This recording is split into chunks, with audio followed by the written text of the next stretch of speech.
முருகரை கும்பிடுறவங்க எல்லாருமே ரொம்ப சந்தோஷமா இருக்கிறாங்க போல அப்படின்ட்டு நீங்களாம் நினைக்கிறீங்களா? அது உண்மைதான். ஏன்னு நான் சொல்றேன்.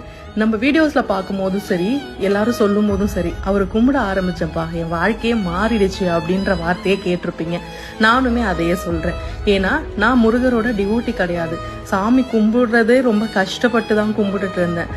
லைஃப் ஒரு சர்டன் பாயிண்ட்ல டேர்ன் ஆகும்னு சொல்லுவாங்க. அந்த டேர்னிங் பாயிண்ட்ல நம்ம என்ன பண்றதுன்னு உடஞ்சு நிற்கும் போது நமக்குன்னு சில வழிகளை தோன்றதுக்கு சில வழிகள் நடக்கும். அப்படிதான் இவர் என்னோட லைஃப்குள்ள வந்தாரு.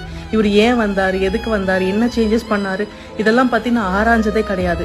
இவர் வந்ததுக்கு அப்புறம் வாழ்க்கை மாறிடுச்சுடா அப்படின்னு சொல்றது கேள்விப்பட்டிருக்கீங்களா? அது உண்மைதான். ஏன் நான் சொல்றேன், நமக்கு பின்னாடி பேசுறவங்க, நமக்கு முதுகுல குத்துறவங்களை பத்தி எல்லாம் நம்ம யோசிக்கவே மாட்டோம். நமக்குன்னு ஒரு பாதை உருவாக ஆரம்பிக்கும். அதை நோக்கி நம்ம போக ஆரம்பிப்போம். லைஃப்ல நெக்ஸ்ட் ஸ்டெப் என்னன்றத யோசிக்கிறதுக்கு இவரு நமக்கு ஒரு வழி சொல்வாரு. அதுதான் நடக்கும்.